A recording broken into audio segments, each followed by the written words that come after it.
నేను ఒక వ్యక్తి గురించి చెప్తాను. కొంచెం జాగ్రత్తగా వినండి. ఒక కుర్రాడు ఉన్నాడు. ఆ కుర్రాడు ఒకసారి సినిమా థియేటర్‌కి వెళ్ళి సినిమా చూస్తా ఉన్నాడు. సినిమా చూస్తా ఉన్నప్పుడు ఆయన ఏమనుకుంటున్నాడంటే, ఆ కుర్రాడు ఏమనుకుంటున్నాడంటే, ఇది నా కథే. ఈ కథ నా గురించే అని అనుకుంటున్నాడు. అలాగే ఇక హీరో ప్లేస్‌లో అతను తనను తాను ఊహించుకున్నాడు. ఆ క్యారెక్టర్ ప్లేస్‌లో, ఆ హీరో ప్లేస్‌లో తనను తాను ఊహించుకోవటం. ఇక హీరోలాగా అక్కడ క్యారెక్టర్ నాదే అన్న ఫీల్‌లో ఉండిపోయాడు. కానీ అది తప్పు అన్న సంగతి అతనికి తెలియట్లా. అసలు తప్పు అనే సంగతి అతనికి తెలీదు. మాక్సిమం చాలా మందికి ఎవరికీ తెలీదు.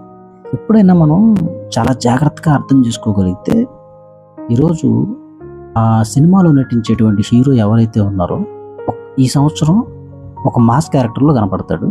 రేపు మళ్ళా నెక్స్ట్ ఇయర్‌కి క్లాస్ క్యారెక్టర్‌లో కనపడతాడు. ఆ నెక్స్ట్ ఇయర్‌కి లవర్ బాయ్ క్యారెక్టర్‌లో కనపడతాడు. ఆ నెక్స్ట్ ఇయర్‌కి అవసరమైతే ఏ తండ్రి పాత్రలోనో లేకపోతే వేరే క్యారెక్టర్‌లో కనపడతాడు. అంటే ఇక్కడ ఏమవుతుందంటే ఇయర్‌కి డిఫరెంట్ క్యారెక్టర్స్ అతను యాక్ట్ చేస్తా ఉన్నాడు. సో, ఇక్కడ మనం అర్థం చేసుకోవాల్సింది ఏంటంటే, అది వాడి క్యారెక్టర్ కాదు, మన క్యారెక్టర్ కాదు. విషయం ఏంటంటే, ఆ హీరో వాళ్ళ సంపాదన కోసం, వాళ్ళ జీవనోపాధి కోసం ఎవరో ఊహించుకొని రాసినటువంటి కథల్ని సినిమా రూపంలో తీసి మనకు చూపిస్తున్నారు. అంటే అది ఆ హీరో ఒరిజినల్ క్యారెక్టర్ కూడా కాదు. అతనికి వేరే క్యారెక్టర్ ఉంది. అతనికి ఒక వేరే ఒరిజినల్ లైఫ్ ఒకటి ఉంది. ఒరిజినల్ క్యారెక్టర్ ఒకటి ఉంది. అది సినిమా చేస్తాడు. ఒక 6 మంత్స్, 7 మంత్స్ లేకపోతే 1 ఇయర్, 2 ఇయర్స్ షూట్ చేస్తాడు. మళ్ళా తన ఇంటికి తను వెళ్ళిపోతాడు. తనకంటూ ఒక క్యారెక్టర్ ఉంది. తనకంటూ ఒక లైఫ్ ఉంది. తనకంటూ ఒక కుటుంబం ఉంది. మనం ఇక్కడ అర్థం చేసుకోవాలి. ఒకవేళ మనం ఆ సినిమా చూసినా అందులో ఏది నీతి ఉంది అనేటువంటిది మనం అబ్జర్వ్ చేయాలి. అంతేగాని దానికి అందులో ఉన్న హీరోలాగా సిగరెట్ తాగాలి, మందు తాగాలి, బీడీ తాగాలి, హీరోలాగా నేను నడవాలి, ఆ హీరోలాగా కత్తి పట్టాలి, ఆ హీరోలాగా గన్న పట్టాలి, ఆ హీరోలాగా మాస్గా ఉండాలి, ఆ హీరోలాగా పాన్ వేయాలి, ఆ హీరోలాగా హెయిర్ స్టైల్ చేయాలి, ఇవన్నీ అది మంచి పద్ధతి కాదు. ఎందుకంటే అది అతని క్యారెక్టర్ కాదు.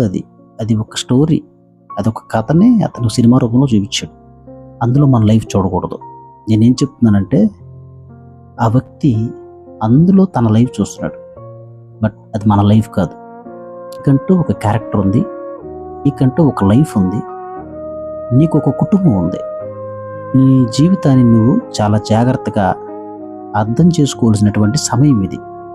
ఈ సినిమాలో చూసి లేకపోతే ఆ స్టోరీని చూసి చూడొద్దని కాదు. నీతి చూడు. అందులో నీతి ఏంటి, మనం ఏం మార్చుకోవాలి, అది చూడటంలో తప్పు లేదు. కానీ అందులో ఉన్నటువంటి బ్యాడ్ ఇన్ఫర్మేషన్స్ అన్నీ మనం అన్వయించుకోకూడదు.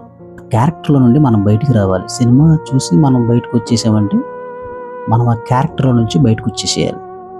ఆ 2.5 hours ఏదైతే చూస్తున్నామో మళ్ళీ తర్వాత బయటకు వచ్చేసిన తర్వాత ఒక 10 నిమిషాలకి మనం రియలైజ్ అయిపోయి అది సినిమా అని మనం గ్రహించి, బట్ నా లైఫ్ ఏంటి, నా క్యారెక్టర్ ఏంటి, నాకు కుటుంబం ఉంది అనే ఆలోచన ఉండాలి.